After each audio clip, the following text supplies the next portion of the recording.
Welcome back to another episode of ROC Boys football. The fellas heading to the SEC as LSU goes on the road to play the Arkansas Razorbacks.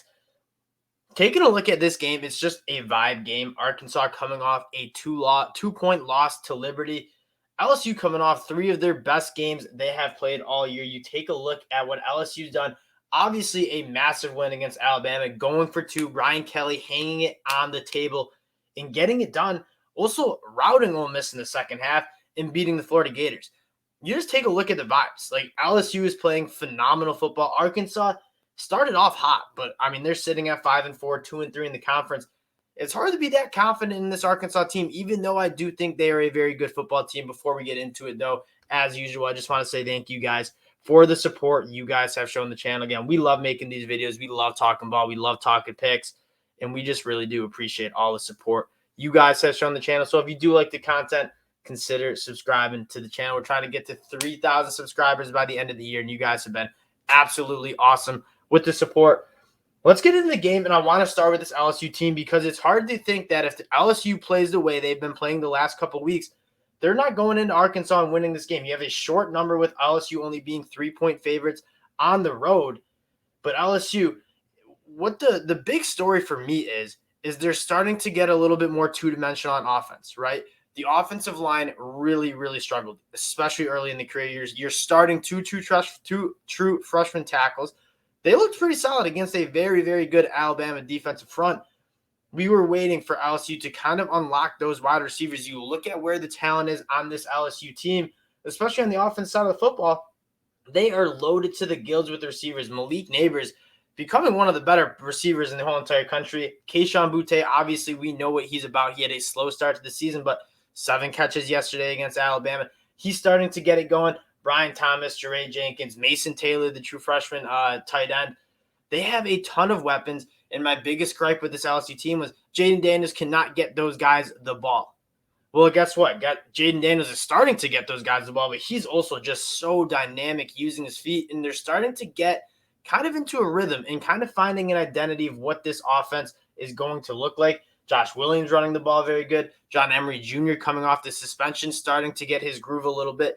You're starting to see this offense and the talent on the offense side of the ball for LSU get going a little bit. And when you look at how they match up against this Arkansas team, it's something we've been talking about with Arkansas pretty much all year, and that is how much they've struggled on the defensive side of the football, especially against the pass, allowing over 300 passing yards per game. They've been banged up, and they have some guys who just straight up are not ready to play SEC level football back there. And I would expect Jaden Daniels to really try to get going through the air this game. He's been pretty solid. He's not putting up some crazy numbers through the air, but he's completing almost 70% of his balls for 14 touchdowns, only 1 interception. He's taking care of the football. He's becoming more accurate. Get Kayshon Boutte the ball. Get Malik Neighbors the ball. Force those guys on the perimeter to tackle some of those dudes in space. And I think you're really set for a very, very good offensive game for LSU. Arkansas on the defense side of the ball, I do like the matchup in terms of LSU hasn't really based their offense through the air. And so how well can they really get after this Arkansas secondary is a question. In terms of the front seven, Arkansas is very good. Bumper Pool, Drew Sanders have been both phenomenal at that linebacker spot. Drew Sanders, probably one of the more impactful transfers in the whole entire country, again, coming from Alabama. 11 tackles for a loss, 7 sacks. He's a guy who's 6'4", 245 pounds, and he's very good off the edge. He's very good blitzing. He gets behind the line of scrimmage. But that being said, the secondary has been a problem, and if LSU wants to win this game and wants to win it big, they got to get some of those guys like Malik Neighbors and Kayshon Boutte the ball vertically and let them go make plays against guys who just, quite honestly, physically, athletically, cannot match up with them. Now, flipping over to the defense side of the ball, LSU, and this is something we talked about a lot, is they took a lot of transfers. They're introducing a new scheme. Jaden Daniels is a transfer on the offense side of the ball. They had a few transfers and some young guys on the offense side of the ball, but where a lot of their true new pieces to this LSU team have come on the defense side of the ball, specifically in the secondary, and you kind of saw some growing pains early on in the season. Now, Brian Kelly has his team firing on all cylinders, and you look at some of the guys who've emerged as playmakers. It has to start with Harold Perkins, the true freshman, who it is really hard to see him not being a first-round pick in the next 2. You got 2 more years of college. and then he's probably going right to the draft and becoming a first-round NFL draft pick. He has been phenomenal at that linebacker spot. He's been blitzing very well. He's very, very good off the edge. And something that's rare to see is like an 18, 19-year-old kid coming from high school being that refined, being that good technically on the edge, getting to the pass rusher. They've been using him in a lot of different ways. Micah Baskerville, a guy that seemingly was in Brian Kelly's doghouse, getting out of it, playing really, really good football. Their leading tackler with 57 tackles. And I really like some of the guys. Jay Ward's been there, but Greg Brooks Jr., very, very good. And then they have some phenomenal pass rushers. BJ Ojulari probably put together his best game we've seen him have all year. Ali Gay, another guy that can really get it going. Arkansas has a good offensive line. Part of stopping this Arkansas attack is it's no secret. They want to run the football. Can those guys in the front seven make it happen and stop Arkansas, get him into some of those more third and longs where KJ Jefferson is a little bit more uncomfortable? You look at what KJ Jefferson's done.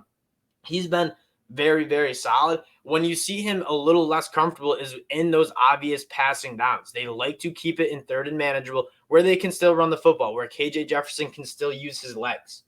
Keeping KJ Jefferson in the pocket in those third and long spots where he needs to stay from the pocket and throw the football to some of those wide receivers, that seems to be the key. I really like this Arkansas running attack. It's one of the best in the country. KJ Jefferson obviously has been a dog, but Rocket Sanders, one of the best running backs in the whole entire country. They have some guys who can create some explosive plays. Matt Landers, a guy that in the summer I was saying, keep an eye on him. I believe he was before he went to Toledo, he was at Georgia. He's 6'5". He has some serious burners vertically, and he's been very good. 35 catches for 595 yards. He's averaging, what is he averaging? I want to get this number right because it's been special. Averaging 17 yards per catch, excuse me. Katron Jackson also been very good. Jaden Hazelwood coming over from Oklahoma. He's also been very good.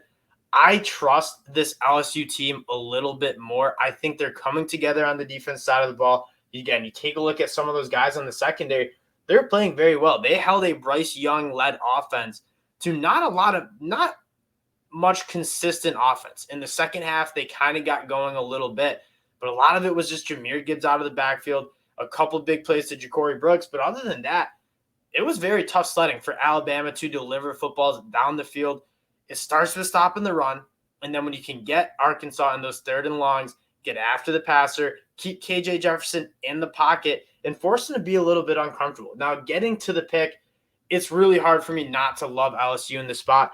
The vibes, LSU all the way. And Brian Kelly, even in his post-game speech, is like, we're going to enjoy this win for 24 hours. Then we got to go on the road and play Arkansas. And Brian Kelly is not a guy that will have his team not ready to play football. He's been around the block plenty. He's been one of the best college football coaches in the whole entire country the last decade. And he's a guy that, yeah, he'll be excited for his guys, but he's also going to have those guys ready to play. And this LSU team is just playing with the newfound confidence that they did not have to start this season. Now, could there be a letdown game? You're coming off your biggest win in the Brian Kelly era at home. Then you got to go on the road to play an Arkansas team that is very good. Yes, they've been struggling as of late, but they're still a very talented team. They still run the ball very well. If LSU comes out, they are locked in. They are ready to play some football. I really do think this LSU team can cover that short number in 3 points.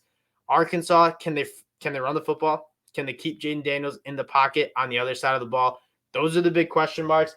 I really do like LSU in the spot, and it's really hard to just watch the two teams in the last 3 weeks and say Arkansas is the better team and should be favored in this game. LSU should be favored. I think they should be favored by more points. And again, this LSU team is firing on all cylinders. Very excited to catch this game.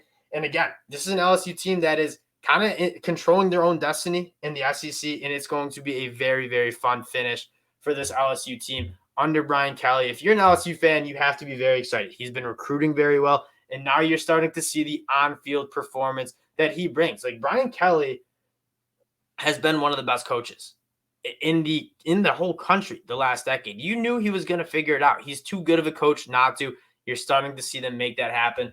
Give me LSU covering the 3 points on the road. This is a team that is playing very confident. Again, we appreciate all the support you guys have shown to the channel. If you do like the content, consider subscribing to the channel. We appreciate y'all, and we'll talk to y'all later.